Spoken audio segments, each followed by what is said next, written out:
Assalamualaikum warahmatullahi wabarakatuh. Alhamdulillah, wassalatu wassalamu ala rasulillah. Rabbi shrah li sadri wa yassir li amri wahlul 'uqdatam min lisani yafqahu qawli. Amma ba'd. Ma'asyiral muslimin, pecinta ilmu yang dimuliakan Allah Subhanahu wa taala. Pada kesempatan ini kita akan membahas satu tema yang sangat penting, yaitu tentang hutang piutang atau al-qard. Pecinta ilmu yang dimuliakan Allah Subhanahu wa taala, al-qard atau hutang piutang dalam maknanya yang umum itu menyerupai jual beli. Karena hutang piutang adalah tamliku malin bimalin, memberikan kepemilikan atas harta dengan memberikan harta. Sebagian ulama mengatakan al-qard atau hutang piutang itu sendiri bisa dimaknai dengan al-bai'. Al-qard nafsul bai', hutang piutang itu jual beli itu sendiri. Namun Imam Al-Qarrafi menyebutkan beberapa perbedaan antara al-qard dengan al-bai', antara hutang piutang dengan jual beli. Hutang piutang menurut Imam Al-Qarrafi berbeda dengan jual beli atau menyalahi kaidah-kaidah syar'iyah dalam tiga hal. Yang pertama, kaidah tentang riba. Kalau hutang piutang itu pada harta yang termasuk harta ribawiyah, yaitu harta-harta yang ditakar, ditimbang menurut mazhab Hanafi dan Hambali dalam qaul as-sahnya, dan uang dan bahan makanan pokok menurut mazhab Maliki, atau uang atau bahan makanan menurut mazhab Syafi'i. Jadi dalam hutang piutang menyalahi kaidah tentang riba ini. Karena dalam kaidah riba, dalam tukar menukar barang ribawi yang masih satu ilah, satu kategori, tidak boleh ada penundaan serah terima dari barang ribawi tersebut. Sedangkan dalam hutang piutang, tentunya seseorang ketika menghutang, dia tidak langsung mengembalikan uang itu saat itu. Namun dia ada tempo yang telah disepakati untuk mengembalikan hutangnya tersebut. Kemudian yang kedua, kaidah yang kedua yaitu kaidah al-muzabanah, yaitu jual beli barang yang diketahui ditukar dengan barang yang majhul, tidak diketahui, yang masih satu jenis.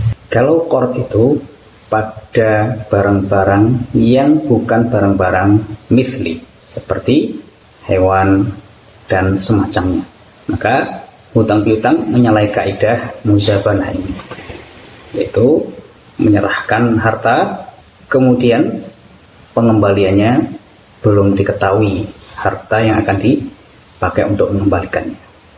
Kemudian kaidah yang ketiga adalah qaidatu bai' ma laysa 'indal insan, menjual sesuatu yang tidak ada barangnya pada orang tersebut.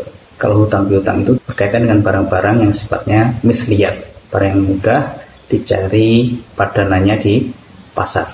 Ma'asyiral muslimin, pecinta ilmu yang dimuliakan Allah Subhanahu wa taala, kenapa hutang piutang diperbolehkan meskipun menyalahi tiga kaidah tersebut? Alasannya adalah karena dalam rangka untuk mewujudkan kemaslahatan manusia dan memberikan kemudahan bagi manusia dalam melakukan kebajikan, membantu orang lain. Oleh karena itu dilarang atau diharamkan hutang piutang yang tujuannya adalah untuk memperoleh suatu keuntungan dari hutang piutang tersebut. Ma'asyiral muslimin yang dimuliakan Allah Subhanahu wa ta'ala. Pembicaraan tentang al-qard atau hutang piutang ini berkaitan dengan pengertiannya. Kemudian tentang dalil-dalil disyariatkannya al-qard. Kemudian bicara tentang aqid, orang yang melakukan transaksi. Kemudian bicara tentang sighahnya, sighah al-qard. Dan juga bicara tentang al-khiyar dan apa harta-harta yang boleh dilakukan akad qard ini. Kemudian juga hukum setelah terjadi akad qard. Kemudian juga hukum al-qard yang menarik suatu manfaat. Ma'asyiral muslimin yang dimuliakan Allah Subhanahu wa taala, yang pertama kita bicara tentang pengertian al-qard. Secara bahasa, al-qard berarti al-qata' atau memotong. Barang yang diserahkan kepada orang yang berhutang disebut qard karena harta tersebut merupakan potongan dari harta orang yang menghutangi. Tasmiyatul maf'ul bismil masdar, sebutan dari objek dengan nama akar katanya. Dan al-qard ini dinamakan juga dengan as-salaf. Pecinta ilmu yang dimuliakan Allah Subhanahu wa ta'ala, sedangkan secara istilah para ulama mempunyai definisi yang berbeda-beda. Di antaranya mazhab Hanafi mendefinisikan al-qard dengan harta misli yang diserahkan kemudian akan diambil kembali, atau dengan kata lain akad khusus dengan menyerahkan harta misli kepada orang lain untuk dikembalikan harta semisal itu pada waktu yang akan datang. Ma'asyiral muslimin yang dimuliakan Allah Subhanahu wa taala, kemudian mazhab lain mendefinisikan al-qard, seseorang memberikan harta kepada orang lain dengan mengambil gantinya yang masuk dalam tanggungan orang tersebut. Gantinya barang yang semisal dengan barang yang diambilnya, dengan tujuan kemanfaatan yang diberikan kepada orang tersebut. Dan harta dalam qard ini menurut mazhab lain bisa harta misli, bisa berupa binatang atau berupa barang komoditi, barang yang bisa diperdagangkan. Ma'asyiral muslimin yang dimuliakan Allah Subhanahu wa taala, kemudian masyru'iyatul qard. Akad qard merupakan akad yang dibolehkan dalam Islam berdasarkan sunnah dan ijma' ulama. Akad qard merupakan ibadah kepada Allah Subhanahu wa taala, karena dengan akad itu dia membantu orang lain dan memberikan kemudahan urusan orang lain dan memberikan solusi dari permasalahan yang dihadapinya. Maka akad qard hukumnya adalah sunnah atau mandub bagi orang yang menghutangi dan mubah bagi orang yang menerima hutang tersebut, dan tidak termasuk sesuatu yang makruh hukumnya bagi orang yang mengambilnya, bagi orang yang menerimanya, karena dia mengambil harta untuk dimanfaatkan dalam rangka memenuhi kebutuhan-kebutuhannya, kemudian dia mengembalikan harta itu semisalnya. Ma'asyiral muslimin yang dimuliakan Allah Subhanahu wa taala, dasar akad qard yang hukumnya sunnah ini dalam hadis bisa kita lihat dalam hadis yang diriwayatkan oleh Abu Hurairah radhiyallahu anhu, anna Nabiy sallallahu alaihi wasallam qala man nafasa an muslimin qurbatan min qurabid dunya nafasallahu anhu qurbatan min qurabi yaumil qiyamah wa man yassara ala mu'sirin yassarallahu alaihi fid dunya wal akhirah wallahu fi 'aunil 'abdi ma damal 'abdu fi 'auni akhihi, rawahu Muslim wa Abu Dawud at-Tirmidzi. Bahwa Nabi SAW bersabda, barang siapa yang memberikan jalan keluar seorang muslim dari permasalahannya di dunia, maka Allah Subhanahu wa taala akan memberikan jalan keluar dari permasalahan yang dihadapi pada hari kiamat. Barang siapa memberikan kemudahan kepada orang yang mengalami kesulitan, maka Allah Subhanahu wa taala akan memberikan kemudahan dalam urusannya di dunia dan akhirat. Dan Allah Subhanahu wa taala akan membantu seorang hamba selagi dia membantu saudaranya. Hadis riwayat Muslim, Abu Dawud dan Tirmidzi. Dalam hadis lain, an Ibnu Mas'ud radhiyallahu anhu, anna Nabiy sallallahu alaihi wasallam qala, ma min muslimin yuqridu musliman qardan marrataini illa kana ka shadaqatin marratan. Rawahu Ibnu Majah wa Ibnu Hibban. Bahwa Nabi sallallahu alaihi wasallam bersabda, tidak ada seorang muslim yang menghutangi seorang muslim 2 kali kecuali dia seperti bersedekah 1 kali. Hadis riwayat Ibnu Majah dan Ibnu Hibban. Dalam hadis lain, an Anasin qala Rasulullah sallallahu alaihi wasallam, ra'aitu lailata usriya bi ala babil jannah maktuban as-sadaqatu bi 10 amsalha wal qardu bi 18. Faqultu ya Jibril, ma balul qard afdalu min as-sadaqah? Qala li anna as-sa'ila yas'alu 'indahu wal mustaqridu la yastaqridu illa min hajatin. Dari Anas, Rasulullah SAW bersabda, aku melihat pada malam Isra Mi'raj di pintu surga tertulis, sedekah itu mendapat pahala 10 kali lipat, dan al-qard atau memberikan hutang itu pahalanya 18. Aku bertanya kepada Jibril, kenapa memberi hutang lebih utama dari sedekah? Jibril menjawab, karena orang yang minta itu dia meminta padahal dia punya sesuatu. Sedangkan orang yang berhutang, dia tidak berhutang kecuali karena memang butuh. Masyaallah muslimin yang dimuliakan Allah Subhanahu wa taala, bagaimana terjadinya akad qard?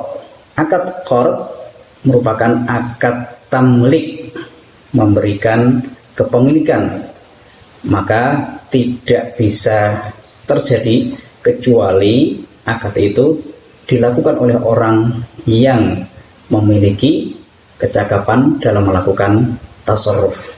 Dan akad ini tidak terjadi kecuali dengan ijab dan qabul, sebagaimana akad jual beli dan hibah.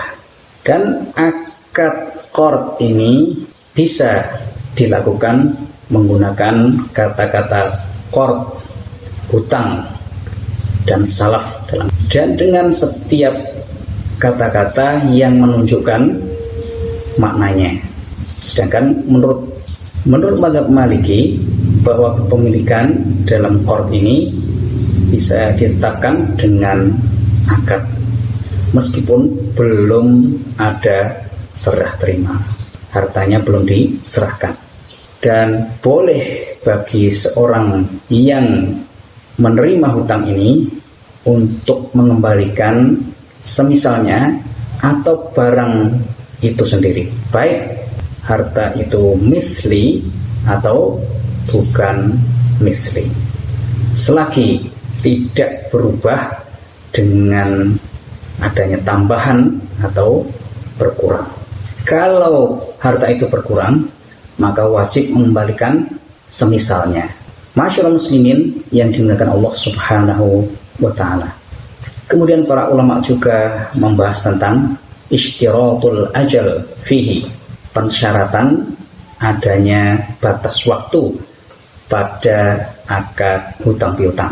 Menurut jumhur ulama, tidak diperbolehkan pensyaratan batas waktu pada akad qard. Kalau ditentukan dalam akad qard ini waktu tertentu, maka tidak mengikuti batas waktu tersebut, dan akad qard ini menjadi bisa ditarik kembali pada saat itu. Kenapa? Karena akad qard itu semakna dengan menjual dirham dengan dirham. Maka tidak boleh ada penundaan untuk menghindari terjadinya riba nasi'ah atau ribayat dalam mazhab Syafi'i. Dan melihat bahwa qard merupakan akad tabarruk secara murni, maka tidak boleh ada penundaan itu. Maka boleh bagi orang yang menghutangi untuk meminta kembali pada saat itu juga. Kenapa? Karena akad qard merupakan akad yang mewajibkan pengembalian harta yang semisal pada harta-harta misli, dan mengembalikan barang gantinya saat itu juga sebagaimana orang telah merusakkan barang orang lain. Demikian setiap hutang yang jatuh tempo tidak menjadi tertunda dengan penundaan. Ini berbeda dengan pengganti dalam jual beli dan ijarah. Jika diberi tempo dengan waktu tertentu, maka dalam akad ijarah dan baik tidak boleh menuntut sebelum jatuh tempo tersebut. Berbeda dengan akad hutang piutang. Hanya saja mazhab Hanafi mengatakan penentuan waktu dalam akad qard itu menjadi mengikat pada 4 kondisi. Yang pertama, dalam wasiat, yaitu seseorang berwasiat untuk menghutangi orang lain senilai nominal tertentu sampai setahun misalnya, maka ahli waris tidak berhak menuntut orang yang hutang itu sebelum batas waktu yang ditentukan.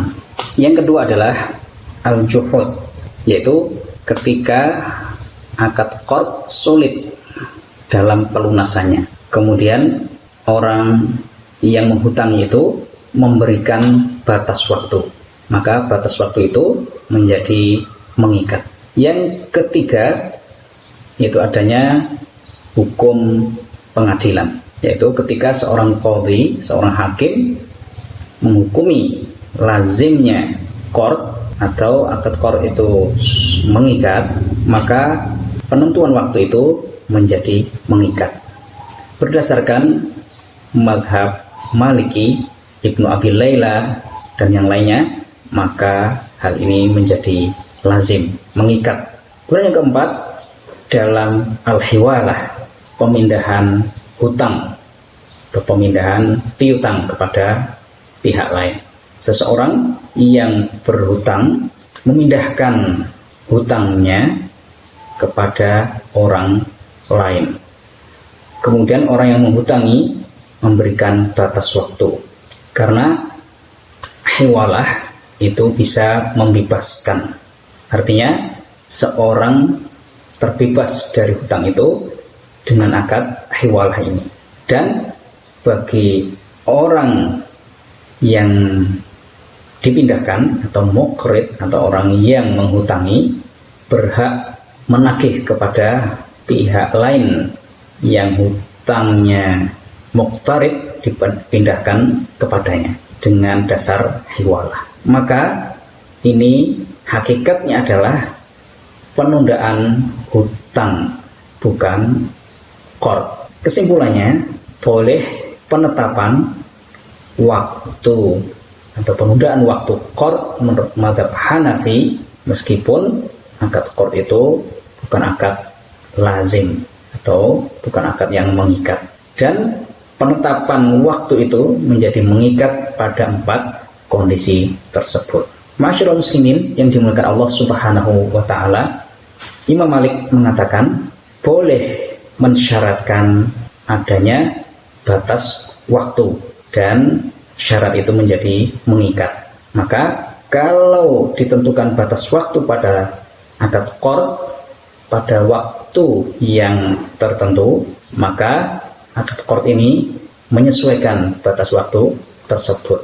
Dan tidak boleh bagi orang yang mengutangi untuk menagih sebelum batas waktu tersebut. Berdasarkan firman Allah Subhanahu wa taala, A'udzubillahi minasyaitonirrajim. Bismillahirrahmanirrahim. Idza tadayantum bidainin ila ajalin musamma. Jika kalian hutang piutang dengan satu hutang pada waktu yang telah disepakati. Dan berdasarkan hadis yang diriwayatkan oleh Ibnu Auf Al-Muzani an abihi an jaddihi anna Nabi sallallahu alaihi wasallam qala al-muslimuna 'inda syurutihim. Rasulullah SAW bersabda, orang-orang Islam itu berdasarkan syarat-syarat yang telah mereka tetapkan. Alasan juga karena kedua orang yang melakukan transaksi memiliki hak tasarruf pada akad tersebut dengan membatalkan atau meneruskan. Maka kedua orang yang bertransaksi itu juga memiliki hak lebih, hak menambah pada akad tersebut. Pendapat ini pendapat yang masuk akal, yang sesuai dengan tuntutan realita. Masyarul muslimin yang dimuliakan Allah Subhanahu wa taala. Kemudian dalam akad qard, apakah boleh ada khiyar atau tidak? Dalam akad qard tidak terjadi, tidak bisa ditetapkan adanya khiyar majlis. Tentunya bagi orang yang berpendapat adanya khiyar majlis, yaitu mazhab Syafi'i dan mazhab Hambali. Dan tidak boleh ada khiyar syarat. Kenapa? Karena tujuan dari khiyar adalah pembatalan. Dan dalam qard boleh bagi masing-masing orang yang bertransaksi itu bisa membatalkan akad qard itu kapan saja. Maka tidak membutuhkan khiyar. Kalau diberi hak khiyar berarti tidak ada faedahnya. Ini menurut mazhab Syafi'i dan Hambali. Ma'asyiral muslimin yang dimuliakan Allah Subhanahu wa taala. Kemudian dalam akad qard apa saja objek harta yang bisa dilakukan akad qard atau hutang piutang. Para ulama berbeda pendapat dalam hal ini. Mazhab Hanafi mengatakan akad qard boleh dilakukan pada harta yang sifatnya mithli, yaitu harta yang mudah dicari padanannya di pasar, atau satuan-satuannya tidak memiliki perbedaan yang mempengaruhi nilainya, seperti barang-barang yang ditakar, barang-barang yang ditimbang, dan barang yang dihitung yang berdekatan, seperti telur dan kertas yang dengan ukuran yang sama, atau memakai meteran seperti kain. Dan boleh juga menghutangkan roti, baik itu menggunakan timbangan atau menggunakan hitungan, seperti yang difatwakan dari pendapat Imam Muhammad, karena kebutuhan manusia terhadap hal tersebut. Dan ini adalah pendapat mazhab yang lain juga. Dalam mazhab Hanafi tidak dibolehkan akad qard pada barang-barang yang selain barang mithli, yaitu barang yang berdasarkan nilai seperti hewan, ternak, kayu, tanah, gedung, dan satuan-satuan yang berbeda-beda. Kenapa? Karena sulitnya mengembalikan barang semisal pada barang-barang tersebut. Kemudian dalam mazhab Maliki, Syafi'i, dan Hambali, standar diperbolehkannya akad qard yaitu dibolehkan pada setiap harta yang boleh dilakukan pada harta tersebut akad salam, yaitu pada setiap harta yang bisa ditetapkan dalam tanggungan, baik itu takaran, timbangan seperti emas, perak, makanan, atau juga diperbolehkan dalam harta-harta kimi, harta-harta yang patokannya dengan nilai, seperti barang-barang komoditi dalam perdagangan, hewan, dan semacamnya, seperti juga barang-barang yang dihitung satuan. Karena Nabi SAW diriwayatkan oleh Abu Rafi' istaslafa bakron. Nabi SAW hutang seekor unta yang berumur sekitar 4 tahun, dan itu bukan termasuk barang yang ditakar atau yang ditimbang. Alasannya juga kenapa diperbolehkan barang-barang tersebut menurut mazhab ini, bahwa yang bisa ditetapkan dalam akad salam bisa dimiliki dengan akad jual beli dan bisa ditentukan dengan sifat-sifat. Maka boleh dilakukan akad qard pada barang-barang yang sifatnya bisa ditakar dan bisa ditimbang. Sedangkan harta atau barang-barang yang tidak bisa dilakukan akad salam seperti permata dan semacamnya, maka tidak boleh dilakukan akad hutang piutang pada pendapat yang ashah, karena hutang piutang itu menuntut adanya pengembalian barang semisal, dan barang yang tidak bisa ditentukan sifatnya atau barang yang langka adanya, kesulitan kita untuk mengembalikan barang semisalnya. Masyaallah muslimin yang dimuliakan Allah Subhanahu wa taala, dengan demikian menurut jumhur ulama boleh melakukan akad qard pada setiap barang yang bisa dilakukan akad jual beli, kecuali budak perempuan, karena menghutang budak perempuan berarti meminjamkan kemaluan, dan ini tidak dibolehkan. Dan juga tidak boleh hutang manfaat, melakukan akad hutang piutang yang objeknya manfaat.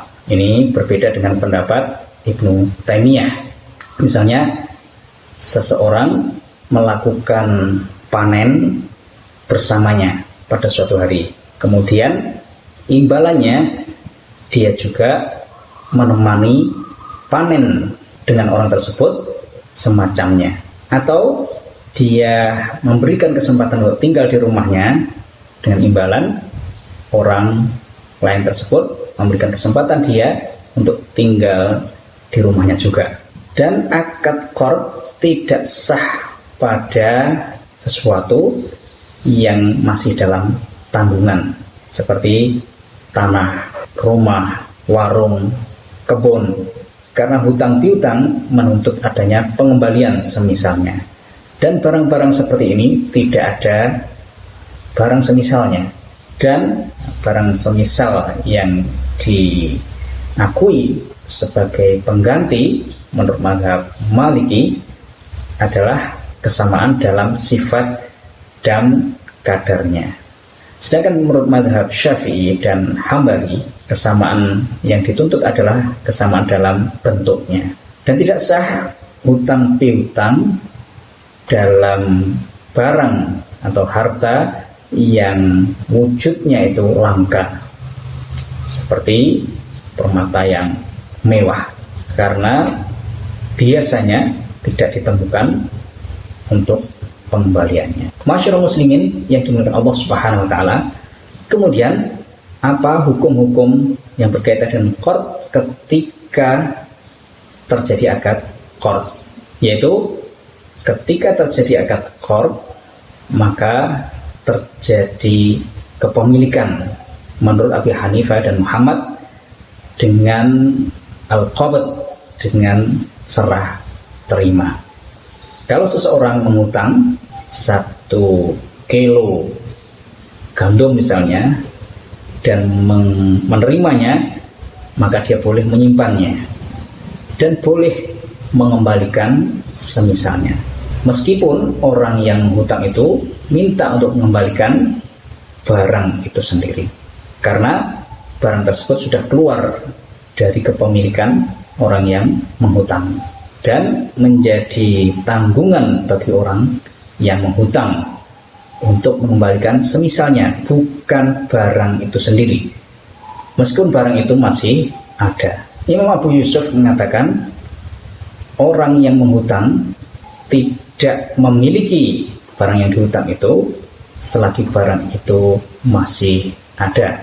Dalam mazhab Maliki, bahwa qard itu termasuk juga akad-akad kebajikan yang lainnya seperti hibah, sedekah, pinjam meminjam, kepemilikan itu menjadi tetap dengan akad. Kalau dalam mazhab Hanafi tadi, kepemilikan itu terjadi dengan serah terima barang, tapi dalam mazhab Maliki cukup dengan akad, meskipun barangnya belum diserah terimakan. Boleh bagi orang yang berhutang untuk mengembalikan semisalnya, dan juga boleh mengembalikan barang itu sendiri, baik dalam barang misli maupun bukan misli. Ini selagi barang itu tidak ada perubahan dengan tambahan atau pengurangan. Kalau ada perubahan, maka wajib mengembalikan semisalnya.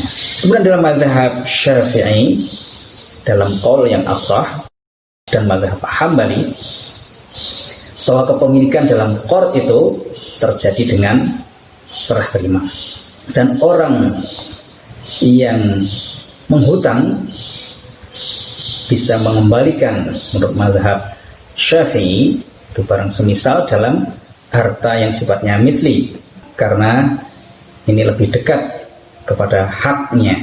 Dan dalam masalah harta kini, mengembalikan semisalnya yang semisalnya dalam bentuknya, karena Nabi SAW berhutang unta yang umur sekitar 4 tahun, kemudian mengembalikan unta yang umur sekitar 6 tahun.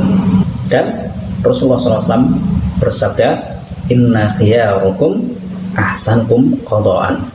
Sesungguhnya sebaik-baik kalian adalah yang paling baik dalam melunasi hutang.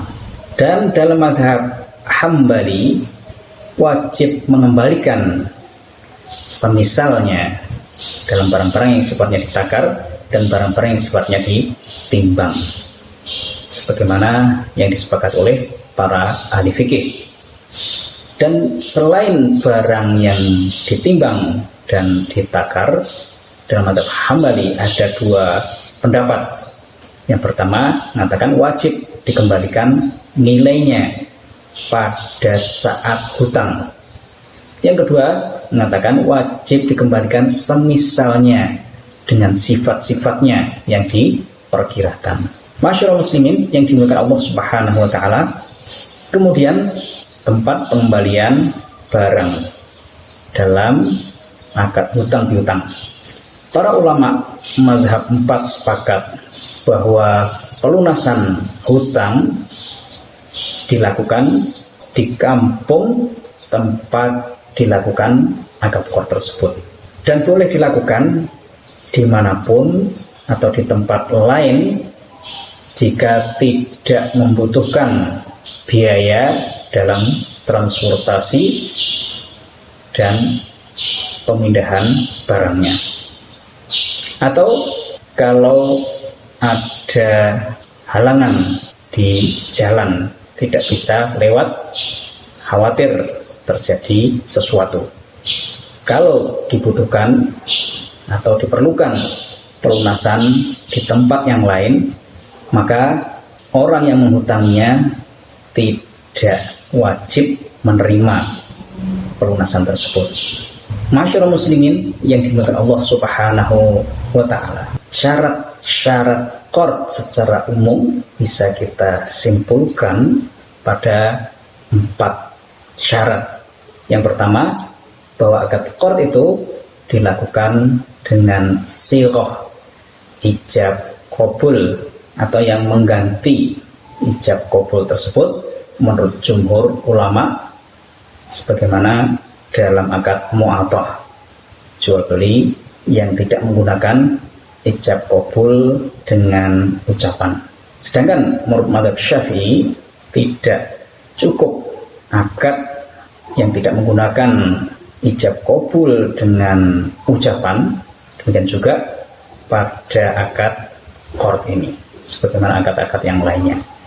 Kemudian syarat yang kedua, ahliyatut ta'aqud, yaitu kecakapan orang yang melakukan transaksi untuk melakukan suatu akad, yaitu orang yang menghutangi atau yang berhutang harus sudah baligh, berakal, dan memahami atas sukarela, dan orang itu punya keahlian untuk melakukan akad sosial.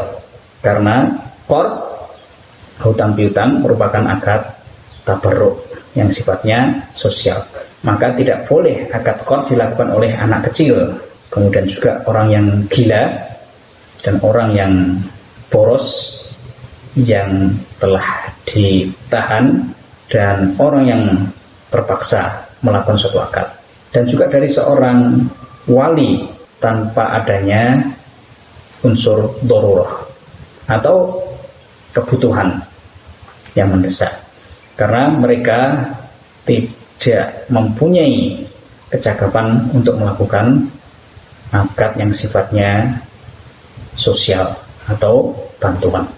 Kemudian yang ketiga, bahwa harta yang dihutangkan itu merupakan harta misli menurut mazhab Hanafi, dan boleh menurut jumhur ulama semua harta yang bisa ditetapkan dalam tanggungan seperti uang, biji-bijian, dan barang-barang yang sifatnya qimi seperti binatang, ternak, tanah, gedung, dan semacamnya. Kemudian yang keempat, bahwa harta yang dihutangkan itu kadarnya diketahui, baik itu dengan takaran, timbangan, satuan, atau ukuran, agar bisa memungkinkan untuk dikembalikan, dan disyaratkan merupakan jenis yang tidak tercampur dengan yang lainnya, seperti gandum misalnya campur dengan yang lainnya, karena tidak memungkinkan untuk mengembalikan barang-barang yang campur seperti itu. Masyaallah muslimin yang dimuliakan Allah Subhanahu wa taala. Kemudian ada syarat-syarat yang sahihah dan ada syarat-syarat yang mufsidah.